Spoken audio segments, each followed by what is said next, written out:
And so, all that swirling around, Sergio's perspective was after business school, went into private equity, tried to convince his firm to buy a bunch of small businesses at lower multiples versus the traditional middle market one. Yep. And I think, another good kind of mentor advice was like, if no one else is doing something, your knee-jerk reaction shouldn't be you're smarter than everybody else. Mm-hmm. It's why is no one else doing it? Right. And so I think, really there it was, well, the quantum and quality of boots on ground human capital that you need in order to put a bunch of small businesses together to make a middle market platform is just a material step function change more than at any other part of the value of the size chain from microcap all the way up to mega cap and public company. Absolutely. Now, people matter at every single stage. So leadership matters at every single stage, right? But just the pace of change and the quantum and quality needed relative to the total size of the organization is just wildly different in this microcap space than everywhere else.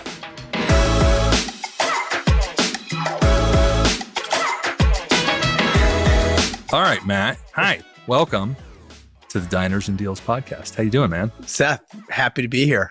I am so happy you are here. It's been too long. Has it been? This might be the longest that we have gone without seeing each other in person since COVID. Probably. It's been like 2 or 3 weeks. I don't like it. We'll fix it.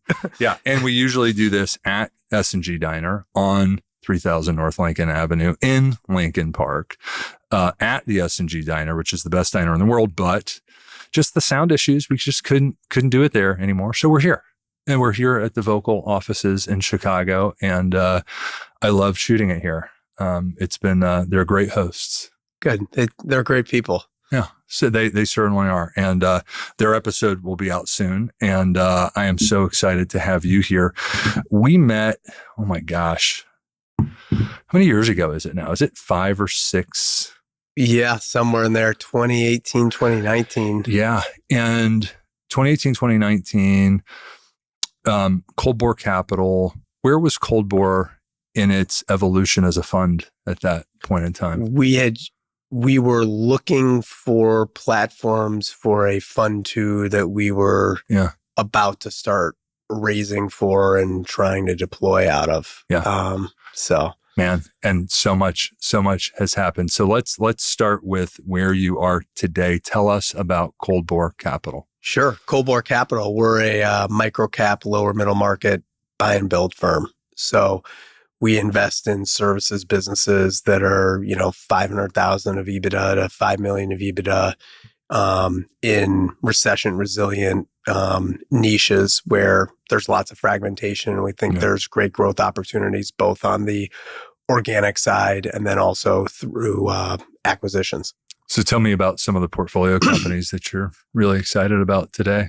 Yeah. So we, still we sold a landscaping business last year out of Fund 2, have a veterinarian platform and a physical security platform that we still own from Fund 2. And then as we're looking forward, I'd kind of broadly break things up into 2 main categories. For B2B services, white collar, love the shared service suite where the end market client is a small to medium sized business. Yep. So finance, accounting, data analytics, IT, human capital, or marketing and sales. Mm-hmm. Then, on the blue collar side, route-based services businesses with, a blue collar workforce. Yep. Like the landscaping and physical security platforms, both those spaces. I think one thing that, if you're not talking about AI a little bit, you're walking around, with your head in the sand. Yep. But if you're not an AI expert, you can get out in front of your skis, pretending like you know more than you do. And even the experts, probably the people who know the most know that it's very hard to predict how fast it'll happen. And so part of the reason that we're very thematically driven, and part of the reasons we landed on those 2 niches is we think for very different reasons, they're very, AI resilient if things go kind of really, really fast. Yeah. Agreed. And I play in many of those spaces and have. So I agree 100% with you. Now, like me, perhaps, I don't know, because where I grew up and the way I grew up, I did not understand I never envisioned being in the world that I am in now. I mean, I did start my career as a basketball coach, and it's all I really conceived of doing. Thank goodness I had some backup plans to that. But I think you would have been an awesome. You'd be coaching college or MBA by now as a head coach. Yeah. I still think in retirement I'm going to definitely coach the middle schoolers. Yep, for sure, because they really want to get better. I like that age bracket. But I cannot imagine that if you look back, which I want to talk about, I want to understand how you grew up, where you grew up, what your influences were. I'm curious to know when the thought of entering private equity, as we kind of go through that, like what you were exposed to and where that notion of entering the private equity markets, like when did that enter your life? So let's start at the beginning. Tell us about how you grew up, where you grew up, and what your influences were that kind of led you to become an entrepreneur. Yeah. So grew up in the suburbs of Chicago. So north side, so Cubs fan, not Sox fan. Very important. And I was a slow, undersized defenseman that blocked shots and played penalty kill. So I think that kind of tells you what you need to know about my personality. And, I guess my heart, head, and grit got me like 2 levels further in hockey than my God-given talent, probably. I was the same. And but in basketball. And I'd also say, just as like a hockey plug, I think, there's 20 people who suit up for a game. One of them's the backup goalie. Mm-hmm. Everyone on the team that's suited up for the game plays in the game and impacts the game. Hopefully minus your backup goalie, because your starting goalie doesn't get hurt. And I think that kind of mindset of like everybody is contributing every single day on the ice in the game. There's lots of sports where people are contributing in practice, scout team, etc., but they're like not on the field, when the lights are on, or in the arena when the lights are on. I think that's definitely kind of shaped the way I think about teams, and also the fact that like I was kind of like low man on the totem pole versus like the cool guy goal scorer. Definitely gave me a different perspective there. Yeah. So at some point in time, along as you were developing as an athlete, you had options, I assume, on where to go to college. Yeah, so I'm pretty competitive, and when I was in 2nd grade, I was at Yost Arena, which is University of Michigan's ice rink, and counted all the different years until I got to like when I was going to be a freshman in college, and said that's where I'm playing college hockey. Wow. At the time, I didn't know that pretty much everyone from the state of Illinois that played college hockey either went and did a PG or a prep school or played junior hockey. And at the time, I thought I was going to be 6'2". So the fact that Division I defensemen were all over 6 feet tall at Michigan and most D1 schools also wasn't an issue. So when I was a sophomore, I stopped growing. And, this is like, there's internet, but there's not Google. So it's like Netscape or something. And I went and just started researching Division I college hockey teams that had defensemen under 6 feet tall. And so this place called Army popped up. I'm like, Army? The Army has a hockey team? Knew nothing, right? Clicked on the link, and it said something, for the school. And it said something to the extent of, we teach history about those whom we've taught. I've also been a history nerd my whole life. Read Killer Angels in 5th grade, and Joshua Lawrence Chamberlain has been my hero ever since. So that kind of clicked as, okay, well, that's interesting. And then, ended up applying, got into West Point kind of regular way in high school, and kind of looked back and said like, well, do I want to go here because I'm stubborn and competitive and I could walk onto the hockey team and say I achieved my goal of playing Division I college hockey, or, do I actually like want to be in the Army? And decided I don't really know the answer to that, and decided to play junior hockey in order to, see exactly kind of athletically where I could get. And, 9/11 happened after that.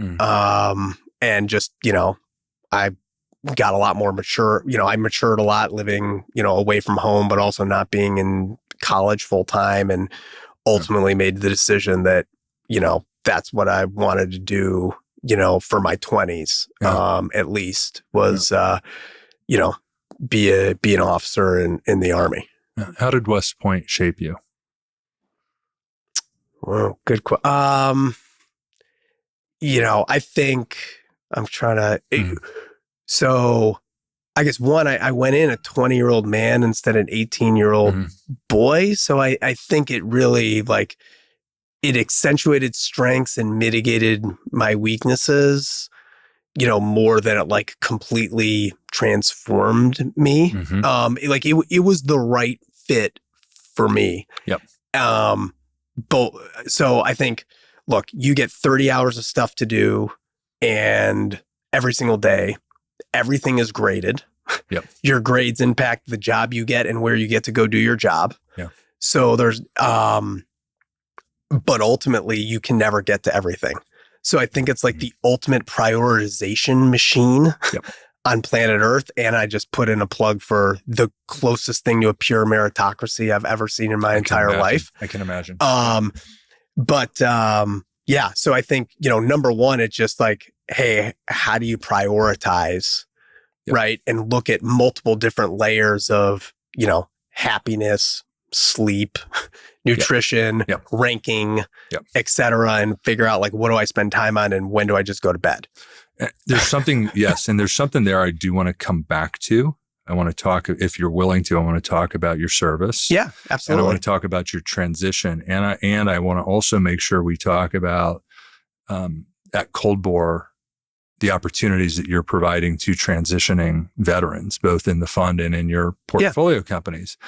And I do want to really hone in on coming from a meritocracy to the world of work outside of the armed forces or outside of athletics, and how people make that transition, because it's the world outside of that is so different, and making that transition can be difficult. Yep. So I want to hear more about that. Let's talk about your service. Yeah. So I graduated West Point, got married 2 weeks later, did infantry school, ranger school, airborne school. So spent about a year in the training pipeline, went to Hawaii, got a platoon, and then a couple months later deployed to Iraq. I was in charge of the area geographically of almost the size of Rhode Island with a, 41-ish person infantry platoon. And, they said, fix the economy, fix the government, have a safe provincial election, let us know what you need. By the way, there's Sunni, Shia, Kurds, and Turkmen all in your area of operation, and get them to all play nice in the sandbox with the security forces and everybody else. So that's all. That's it. That's all they ask. So, I mean, there's obviously the, IED bullets, life and death stuff, but from a stimulating, important, mission that really requires, everything on the courage, physicality, mental spectrum. I don't know how I could have gotten a more rewarding, compelling, hard assignment, and, but also had 5 years to mentally and physically prepare for that between West Point and the year of training and mentorship from tons of awesome people along the way. Amazing. At what point in time did you make the decision to transition out, or did you already know going into service that this was not forever, or was that something that was that a decision point that you had to come to later? Great question. I mean, I think people talk about it, even a saying at school is all the people that say they're going to get out are going to stay in, and all the people that say they're staying in are going to end up getting out. I think I have no actual good data set for you there, but I think anecdotally, I'd say that's probably more true than not.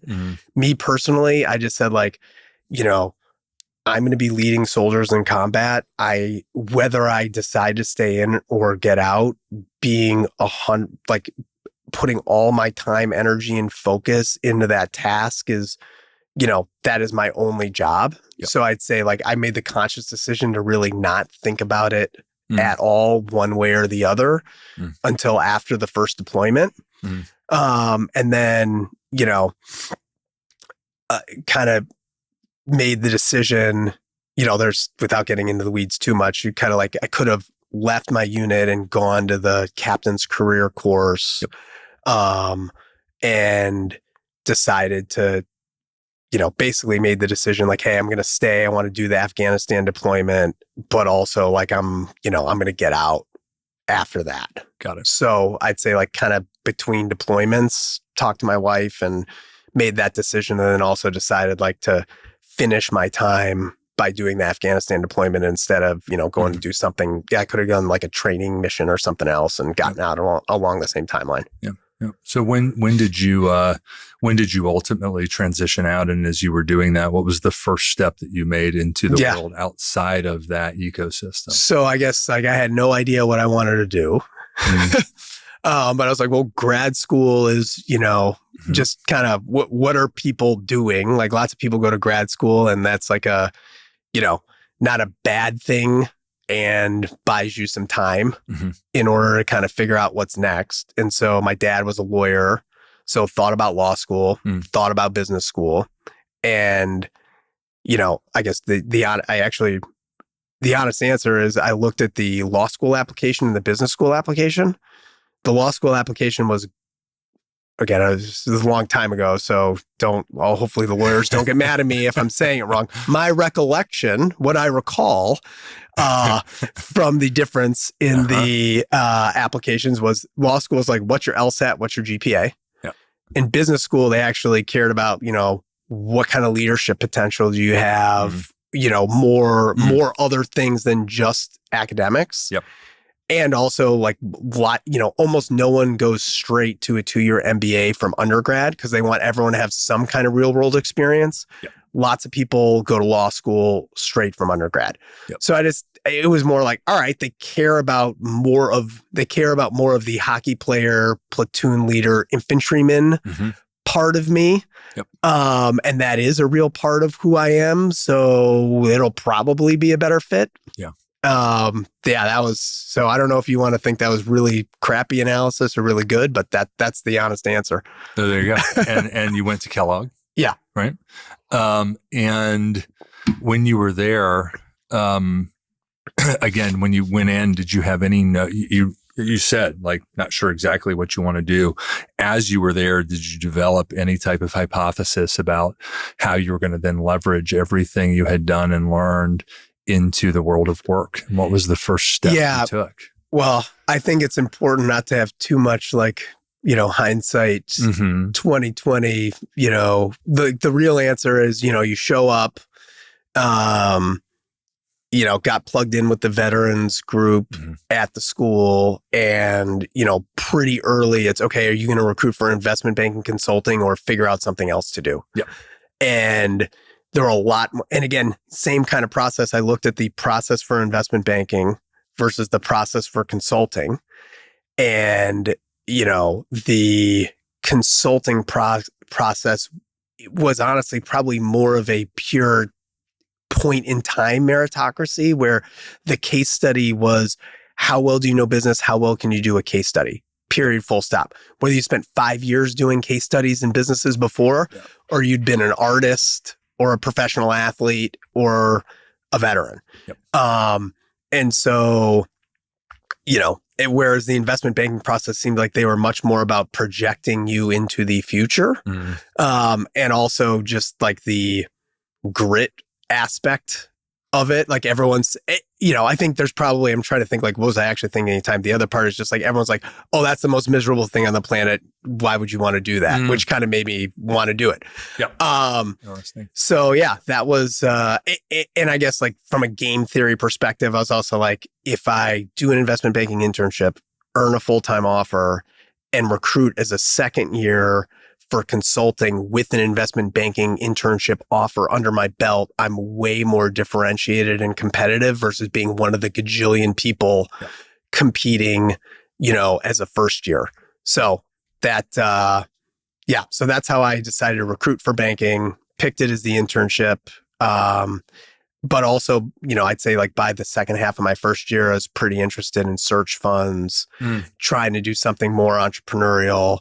Yep. So then, like went to the office every day for 10 weeks during the internship. And instead of the 4th of July, I was like at the end of the old school banking world, which was fine. I joked like, 18 hours a day, 6 days a week is a lot less and no one's shooting at me. So like, don't have a problem. Neither is my wife. Like, this is fine. And then had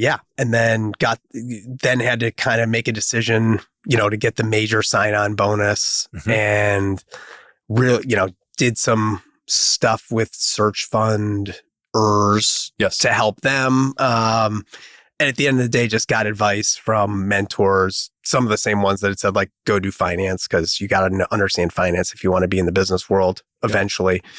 They also just said, like, look, like, translate your skills, prove you can translate your skills, and then you're going to have, you can figure out what you want to do later. Makes sense. So that's where you started. And how long did you stay?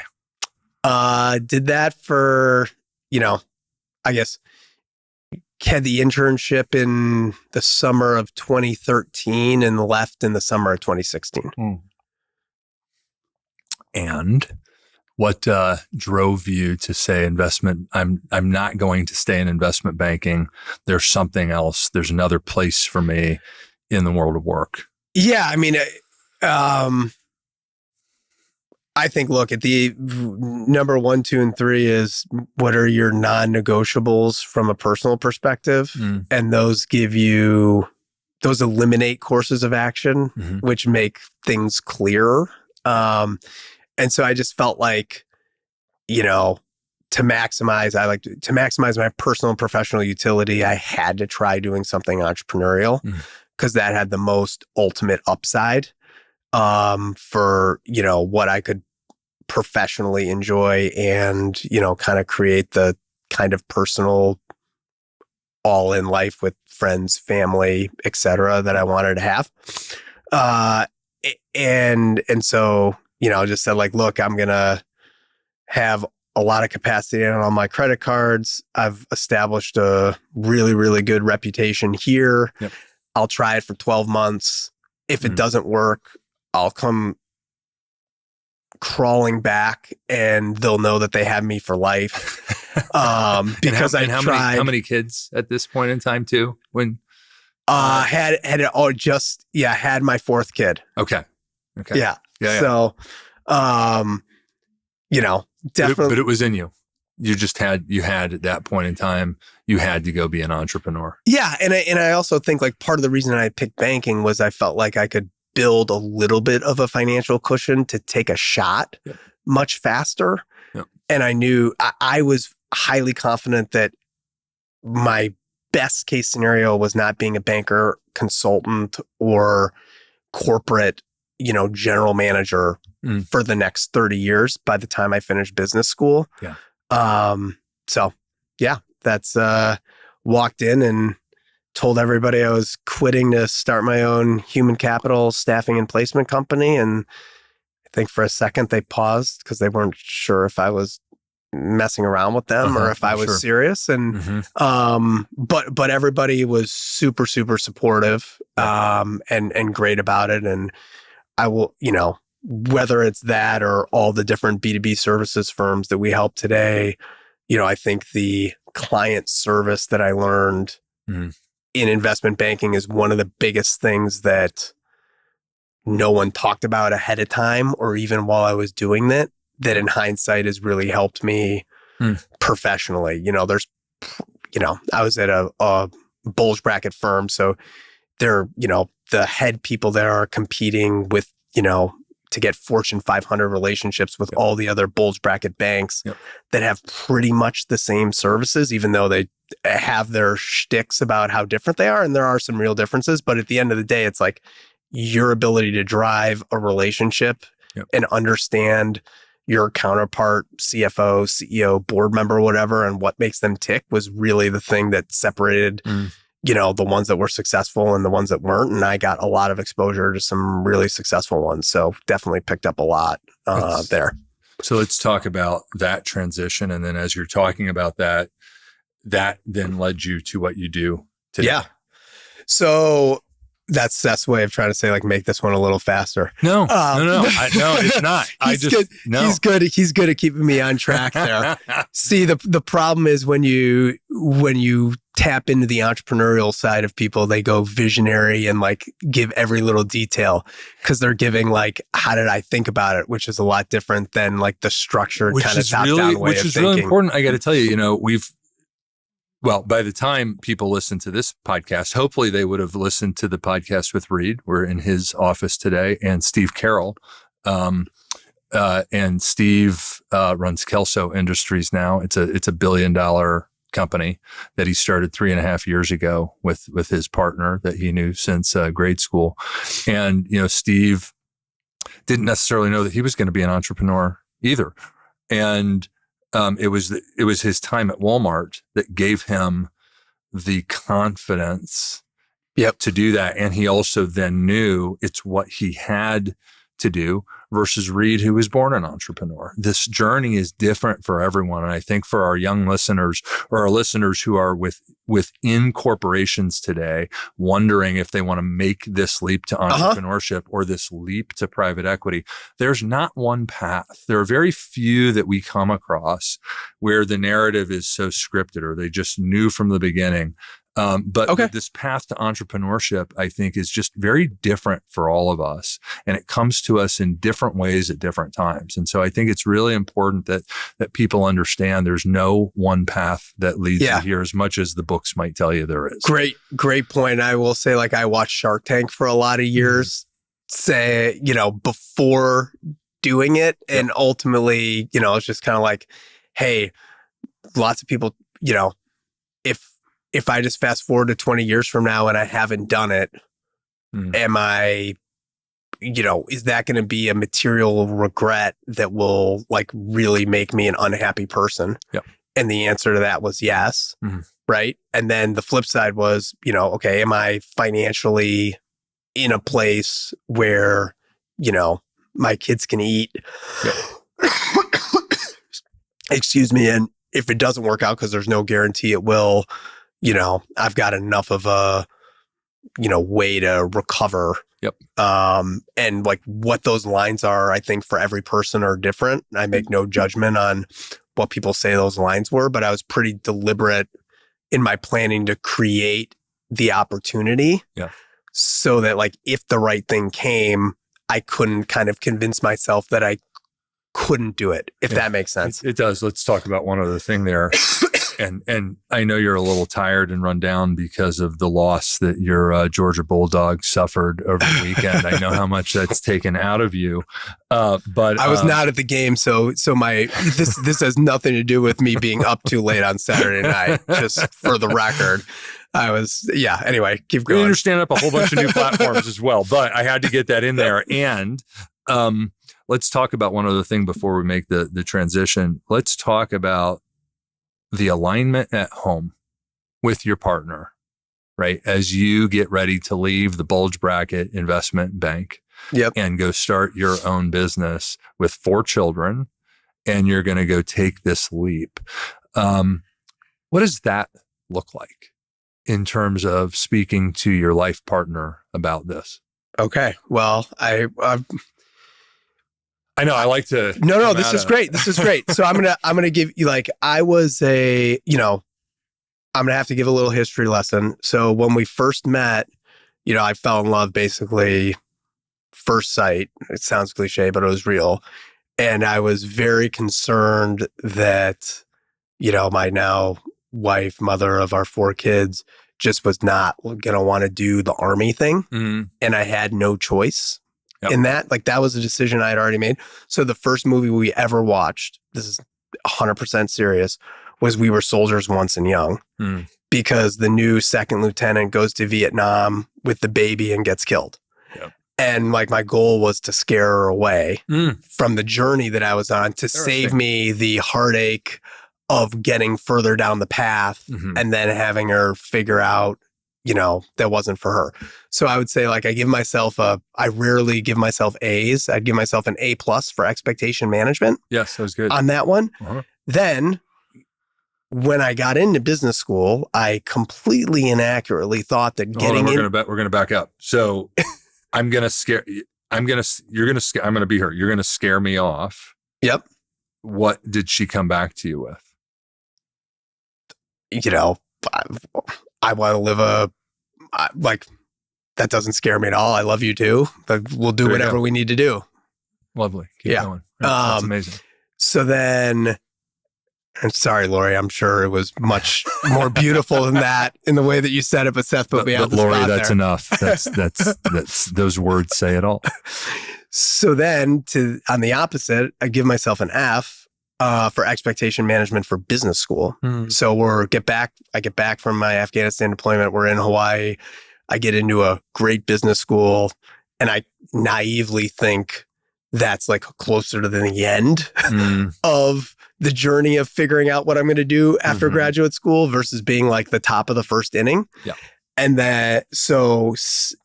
set pretty horrible expectations for the amount of time it would take to, take advantage of the social part of business school and get to know as many people as possible. Yeah.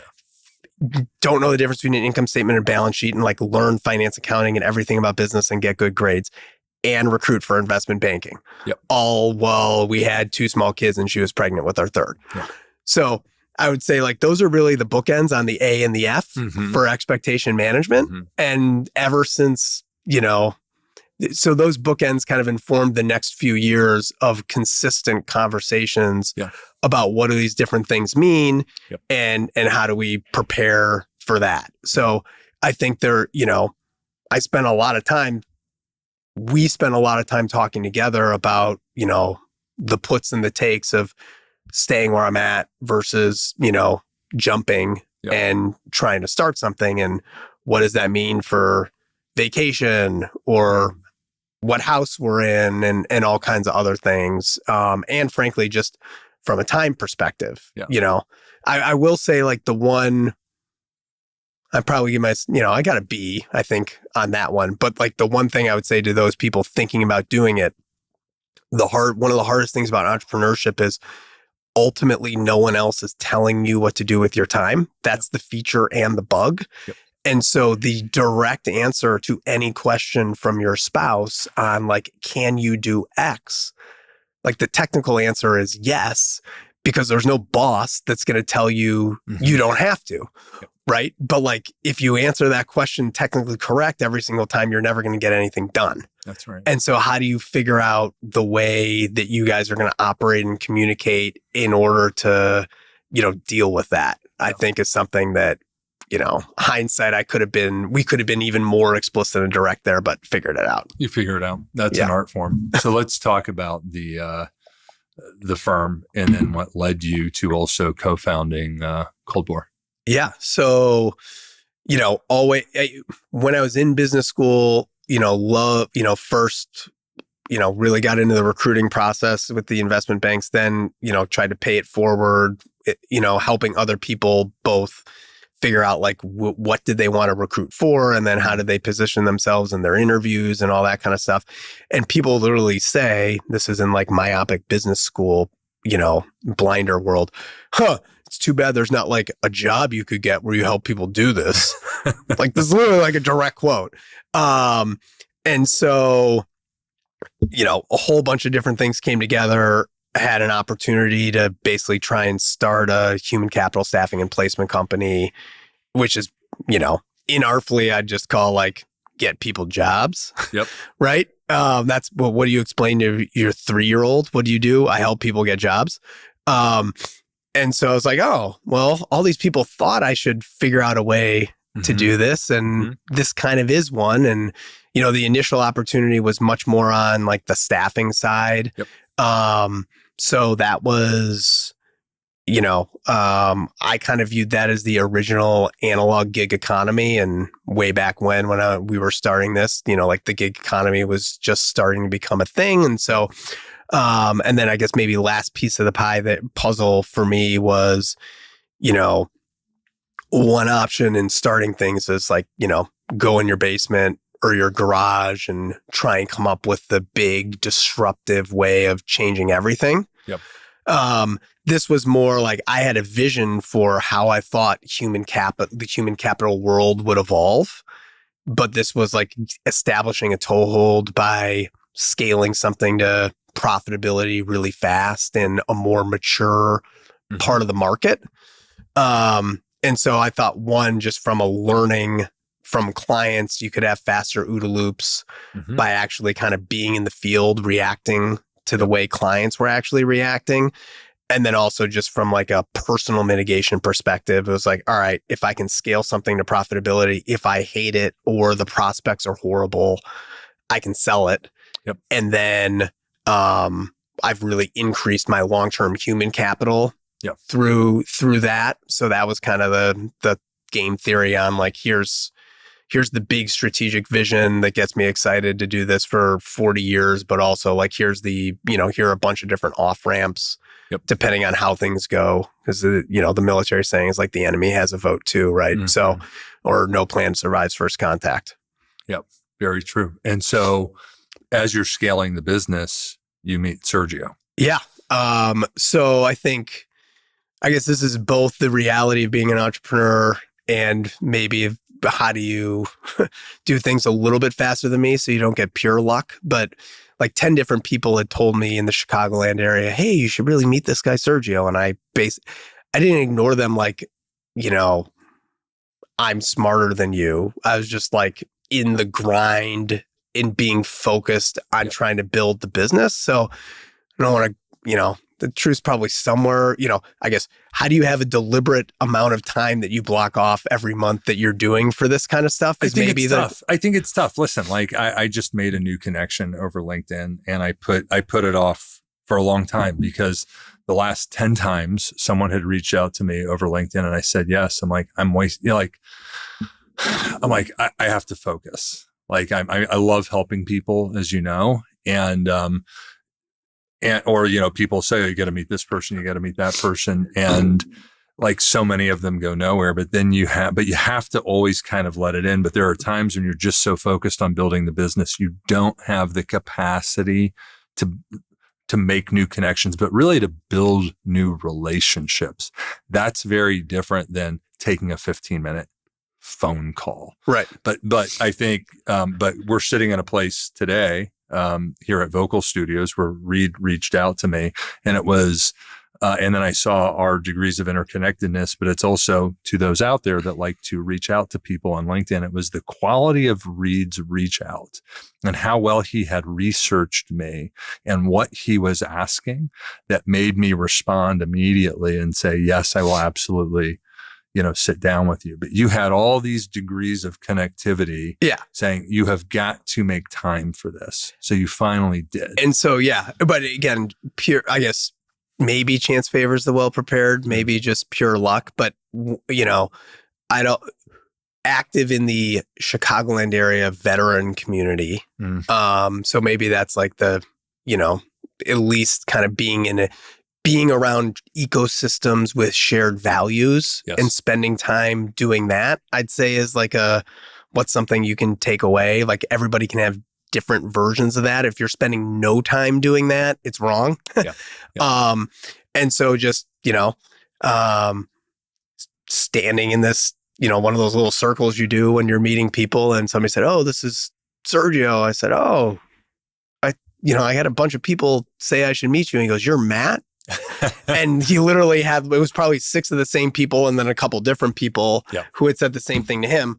And so we talked for like 10 minutes, but you're doing like the roundabout stuff. It's like, all right, like let's just go grab lunch. Yep. So we went to Bobby's in Deerfield, down to, talked for an hour and 15 minutes. And I think, I guess went pretty darn fast. Pretty quickly there. The aspects of the background that are shared certainly helps kind of accelerate that process. But I guess I felt like I knew myself really well. And I also knew like from a skill set and personality perspective, what's the complementary skill set and personality? Yep. So there's another guy who I always thought I would end up doing something with, who's a West Point. We were in Hawaii together, in the Army. Same values, kind of opposite personality and complementary skills. So anyway, I had like the archetype in my head and just put this other name on it. Yeah. And then met Sergio and I was like, oh no, like he's like this other guy. Yeah. So what was that vision and what did you all, and you set out to create it? And here we are many years later. So, 9, 8, 7, we'll call it almost a decade. Wow. Or closer to a decade than half a decade. That's for sure. I think we met in 2017. So I think, look, in the world of private equity and investing, going back to my history, right? Like it starts in the early 80s, taking big, inefficient public companies private and doing financial engineering and, and incentive alignment in order to create value. Yep. That relatively quickly flows all the way from, what is now called kind of like mega cap down to what I'd call like middle market, lower middle market. Yep.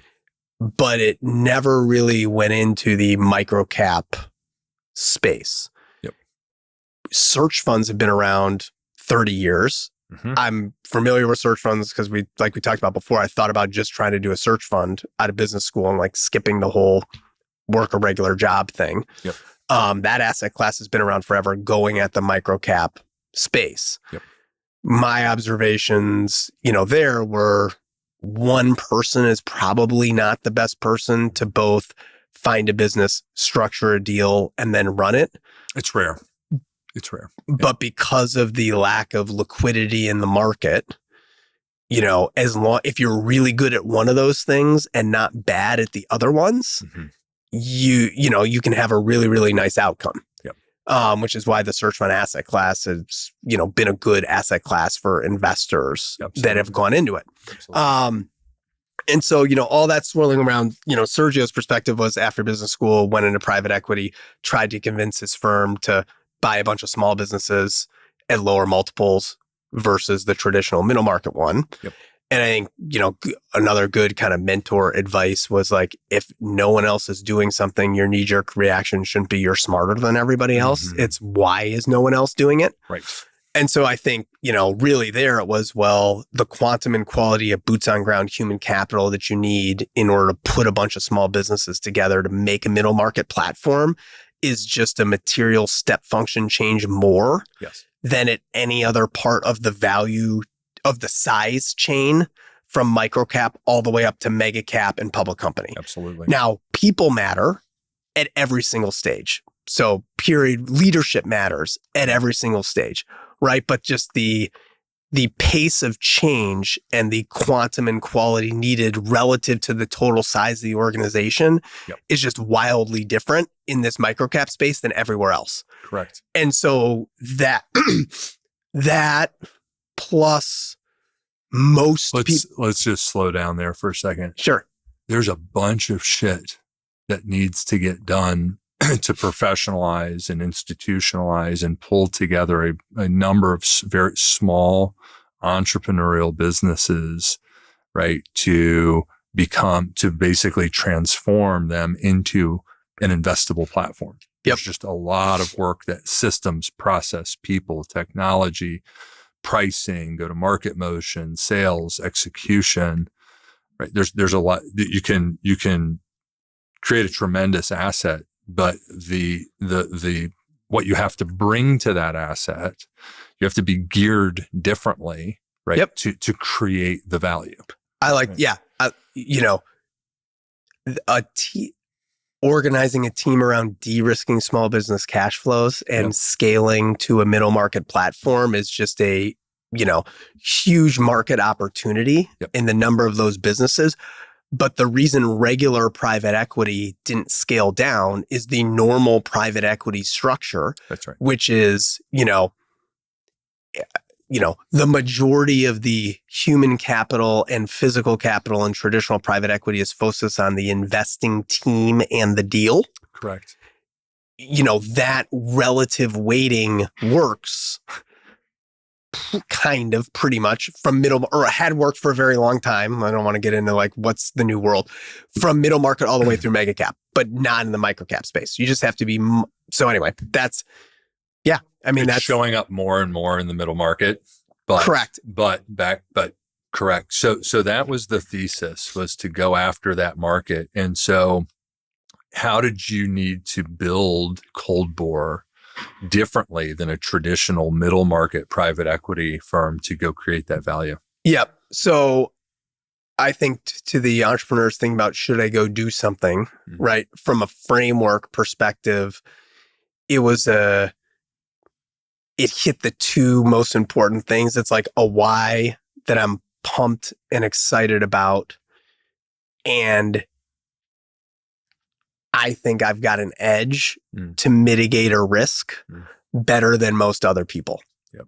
And so that, we knew, okay, so if you believe the quantum equality boots on ground human capital is going to define winning or losing, we also had all of our experiences from the military. And then I had understood, all the different credentialing, issues that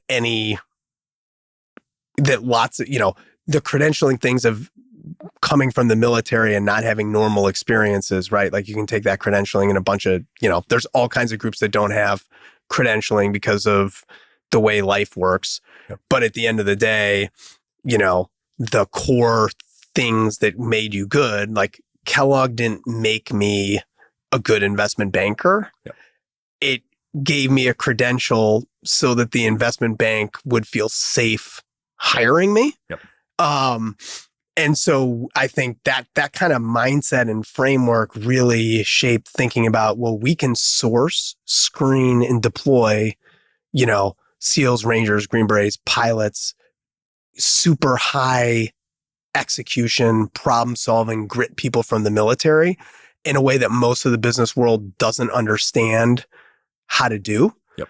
Right. And look, like there's some, so anyway, that's, so that was really the thesis was, okay, not only do we understand what the problem is, we've got a solution here that we think we've got an edge, yep, in attracting and retaining, screening, deploying and retaining that human capital, yep, to go do that work. And oh, by the way, the most important thing I ever did professionally was lead soldiers in combat, period, full stop.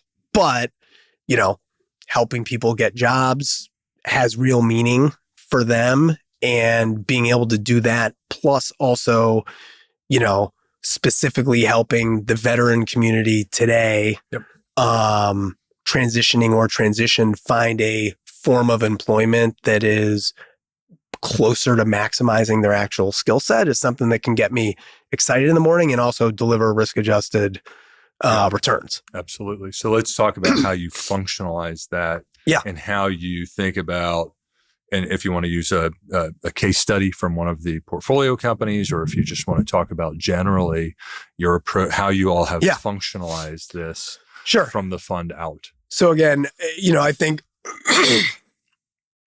I'll frame it in investment banking parlance. Mm-hmm. So like at a bulge bracket bank, there's coverage groups and product groups. Yep. Okay. The coverage groups have industry expertise and cover specific clients. They're generalist across all the different products. Yep.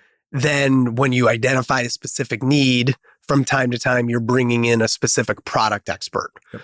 So I don't think we like sat on a whiteboard and like explained it like that, mm-hmm, or thought about it like that. But where we ended up, right, was functional expertise in the shared service suite, finance, accounting, data analytics, IT, human capital, performance management, sales, marketing, right? Those are all functional things that small businesses need to continue to do well, but the way they have to do it as a middle market platform, yep, needs to be materially different as the small business that they are today. Correct. Then, but you need boots on ground kind of embedded with the team permanently in order to drive execution, and just react to how fast things are changing on the ground. And frankly, just identify which one of those when does it make sense to bring in those different product groups and functional stuff. So that we call CXOs and RXOs, stands for Chief Execution Officer, Regional Execution Officers. I think in kind of like civilian parlance, I'd call that like a hybrid of a COO, a chief of staff, a special projects team, and an M&A integration team. And you can scale that up or down. You can have 3 or 4 of those one CXO and then multiple RXOs doing multiple different things, depending on where the platform is there. There's also a little bit, now there's kind of like the CXO thing is like a more common business parlance, but I would say like in my mind, it was 100% just a play on words of military, because in the military, there's the commander and the executive officer and then the first sergeant. But anyway, the XO's job from the officer side of the house is to do whatever the commander doesn't want to do, isn't good at, or isn't the highest and best use of their time. And so our CXOs and RXOs functionally are doing that inside of the portfolio companies based on the management team that's in there at the time. What are they best at? What's the highest and best use of their time? And how do we take the rest of it off their plate? And had listeners been listening to this 5 years ago, this would have sounded like a completely divergent strategy in a way. If you fast forward to today, right, when we take a look at pervasively the middle market, many middle market private equity firms are having to, over the last 2 years and going forward, have had to basically start to replicate this model within their funds because cash is no longer free because of inflation, because we now have to do real things and drive real value creation within these companies as hold periods have extended, as assets and cash has become more expensive. And so the things that you all were pioneering have started to become almost necessary in the middle market. You should feel really good about having developed that edge. Yeah. No, I think that's. Thanks. Sure. I guess I'll feel good about it in like 40 years. But if you don't keep innovating faster than everybody else, then you get caught. But I think the philosophy, I think the philosophical difference with our backgrounds is just starting something kind of like thinking about the people and the team. Like, we're going to get leverage by scaling teams versus scaling some incredibly smart, hardworking people by writing checks. And frankly, the jobs to be done it's kind of like in the middle market, you need to do it to differentiate once you've paid the really high multiple that we get for selling it to the middle market. But for us, like, to have a platform that is sellable, it's table stakes. And less of our total value creation was coming from the traditional financial engineering of leverage to begin with. So those changes, I think, while it impacts everybody, kind of impact us a little bit less. Let's talk about, for a moment, within that middle office stack, in the CXOs and the RXOs, your approach to what you mentioned, to finance and accounting, and how every single one of your portfolio companies or your platforms that you're building is going to need that support, because most of them don't come with a CFO, have never necessarily had debt, don't have investor reporting to do. There are all these other things that come with any form of private equity that also show up in any buy and build. And so what is your approach been to that? And how do you also leverage inside and outside resources as you're building that function? Sure. So I think first, like, I kind of look at it, since now we're talking finance, I'll be very structured. There's three legs to the stool.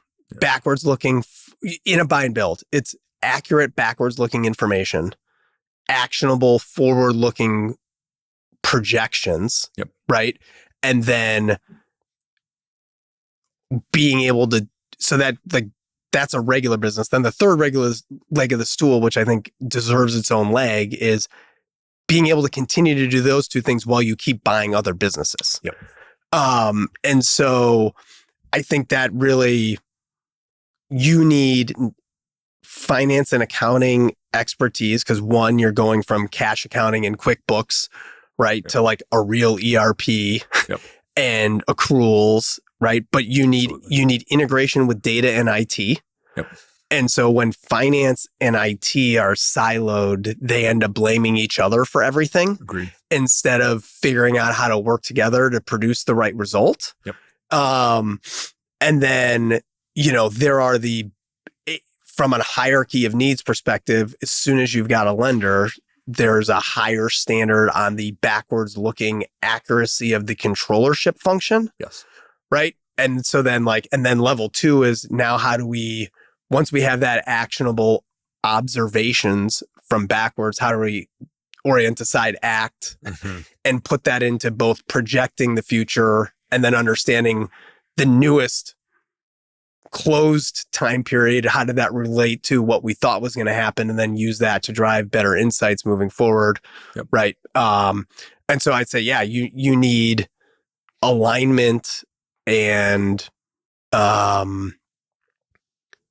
collaboration between the executive team, the people, process, and technology that is running the business, and then the experts within finance, accounting, and data IT in order to move that all in the right direction. And like the reality on the ground is there's 100 priorities all the time. And the academic answer to here's everything we want to do, I mean, I guess it's relatively easy. I think that the hard part is when and how much time and effort are you deploying to getting things better? And what order you do it in. Any lessons learned there in terms of prioritizing, getting the right systems in, getting the right CFO and getting the right controller? And these are big investments, right? And the timing and the sequencing of those things as you execute a serial buy and build. Any major lessons learned there? I know you don't want to go another 45 minutes on that one. Look, I'd say first, okay, we talked about controller, CFO, and systems. I'll start with systems. Picking a system too early means you end up picking multiple systems. True. Picking a system too late slows you down from scaling your business fast enough, right? And so if you're humble enough to think about those two bookends, I would say this is one where like waiting a little too long is better than waiting a little too early. There's other things where you say like, oh, most people, most people look at a people decision and say they waited too long to make it. I would say like kind of take the opposite kind of framework on the system. Like if I don't really, really know the nuances of the business, the nuance of the business today, the nuance of the business for where do I want it to be in 3 to 5 years, and what's the next person going to care about? Those are the 3 main variables. Odds of you knowing all that on the front end with high confidence, pretty low. Agreed. Then I'd say for the CFO controller, okay, if you only remember one thing, it's like,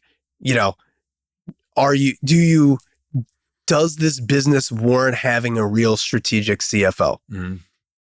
If you don't have the controllership function absolutely on lockdown, then that's not in your hierarchy of needs. Correct. Right? Which is a very different way of looking at the world than middle market private equity and up. They already have, a much, like you can't not have a CFO there, right? The job to be done of a CFO can be shared through the investing team and other people on the ops team but like you have to have accurate backwards looking information first, period, full stop. Yep. And if you find an amazing CFO from the platform that's got realized results for the platform you want to be in 3 years, yep, they're gonna, if you guys, if everybody comes in with good intentions but doesn't really figure out your controllership issues, they're gonna end up being really unhappy, and so are you. Yep. Because they don't have the info that they need. I like to call it like the instrumentation. Yes. When you get the higher, for the people that you want to really make the thing go, they need a level of instrumentation that does not exist when you're starting. Correct. So make sure you've got basic implementation. Then is it the right system? Then you can add that strategic person to really make it go. That makes sense to me. In the time we have left, let's talk about what's really exciting you about the next 5 years as you get up every day. What are the big motivators for you that just propel you forward? Okay. Well, I will interpret that. I guess I'll give you my honest, like the number one thing that motivates me is probably like setting a good example for my kids. So I think, I've got a group of people, we get together once a month and then get in person once a year, kind of, like internal kind of board team. And, like when I decided to get out of the Army, a part of the thought process there was, I got to figure out a way to not the same kind of impact, but still be impactful in a different way. And so like when I look back at every 5 years and kind of say like, where would I be, in a garrison Army situation? How can I come within a country mile of having the same kind of impact in, the private sector plus charity plus family and stuff like that. So, I mean, that's kind of the honest, like 50,000 foot answer. Mm-hmm. What does that mean kind of on the ground with what we're doing today? Yeah.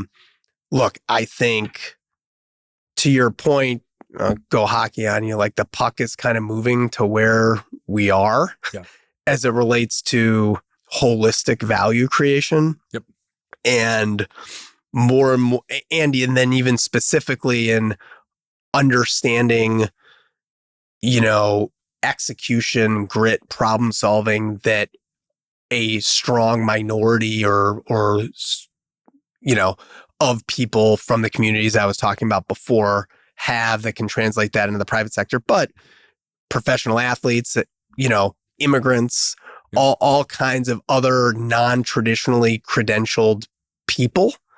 I think as things keep getting more competitive, people start getting outside their comfort zone in order to figure out how to get an edge. And so part of my big why was not only like having this be successful for me and us, but those opportunities more broadly. So, I look at the people that have already been at CBC and moved on to CEO jobs and think about like, that's not, I got to be careful on the way I say that so it doesn't get misinterpreted. Like we provided Kellogg level credentialing. Mm-hmm. They were those, just like I could have been an investment banker without going to Kellogg for 2 years, but like the credentialing and the extra experience and the time kind of helped me get like, what is my vision for what I want to do? How do I go action it? I think like their time with CBC helped them. I'm sure both in like, what do they want to do and what are the things they think they can do better? But the leaders that you're creating, the opportunity you're providing, and the leaders that you're creating, the companies that you're building, but the people, the lives you're impacting still is a major part of what gets up and motivates you, and the ability to do more and more of that will just continue to compound the more success you have. Exactly. And this market is huge. Yep. And, there's $1 trillion in baby boomer businesses that, and I think 60% of them don't have a succession plan. Right. So, do we have a differentiated way to win in a large growing market? I think the answers to all those things are yes. So there's still a ton of work to do, but, we've picked pretty good ground to be on. Yeah, it's exciting. Any other final thoughts that you'd like to leave with the audience until we bring you back next time? Yeah, I mean, I'm never going to miss an opportunity to say something, but I guess what do you think the audience is looking for? We don't really know who our audience is yet, but but my objective is, is to give back. Right. And so, it could just be anything that's top of mind, for you. I think that, I'm hoping that a few things as people listen to this, those who are in the trenches don't feel so alone, because we're all going through the same things. And especially first time CEOs of private equity backed portfolio companies, if they have never done it in a private equity environment before, it's a big change depending on what you came from, or those thinking about moving into this space, or those people thinking about starting their own business, or those people that are sitting in college today wanting to be the next you because they actually know about private equity. But I know that in your heart as well, and in the work you do, you want to help others. So it could be anything that's top of mind, prescient for you, something you're living through right now that you just want to share with others, in terms of some perspective to think about that they can't read about, that no one's going to write about, that you think is going to help others in executing on their vision. Sure. I guess I'd say one, like, I'm sure there are things that I said that are slightly inaccurate, or when I hear it, I'll wish I had said it differently. So, trying to be open and honest and vulnerable by not just saying safe talking point things. I guess I'd ask for the audience's grace on whichever things I screwed up and haven't realized until I listen to this later. Well, because you forget, the whole point of this is to forget that you're even doing a podcast. Yeah. It's just sitting down and chit-chatting. So, I think I'd say generally being in environments where you can be like that, I think is, there's obviously risks, but I think the upside is probably higher. So hopefully that continues to be true for me and for you. And then look, I'd say what's one thing I'd leave you with, there's a lot you do. It's human nature to do pattern recognition. So you look for people that have been in similar positions as you. What did they go do? And then you try and go replicate those things to learn by doing. Or, when you're listening to this or talking to someone that, gives you response on LinkedIn or whatever, generally people are going to think whatever they did was smart. So let me say it this way. If they're willing to talk to you about their life choices, it's usually because they're happy with where they're at. And so, there's some kind of survivorship bias there. Yep. But more importantly, their personal situation is, I'm sure it's not the same as yours. Yeah. And there's likely material differences. And so I think really trying to understand people's whys a lot more than their whats. That's my pithy little saying, but I really think it's true because, you can learning about someone's whys, I think helps you make the right decision for you and your family and friends and the people that you care about. Because ultimately when you're chasing other people's whats, and other people's whys, you're not gonna reach kind of the highest. There's no chance for you to reach your highest level of satisfaction and happiness. So yeah, and also don't worry, wherever you are in that journey, your answer 5 years from now will be different. Yeah. So, just, I think, that's it. Why's not what's. And I think the whys are important. I was having this conversation earlier today on understanding seller motivation and a target and all these other things. And my response to the founder was, we need to understand this because we don't want to write checks that we can't cash. We have to absolutely have full emotional, spiritual, understanding, financial, all of the connections, all of the things that where we really want to go. We have to really understand if that person wants to come along on that journey, why that person wants to come along on that journey. We cannot rush into these things without full understanding, and we have to really invest in building that relationship to find out. And so I think the whys are everything. Yeah. Figure out how you can watch We Were Soldiers Once and Young, figuratively in whatever kind of process you're going through, right? Because that's about the backcasting of thinking about end state 5 years from now, look backwards and say, why did it not work? Yep.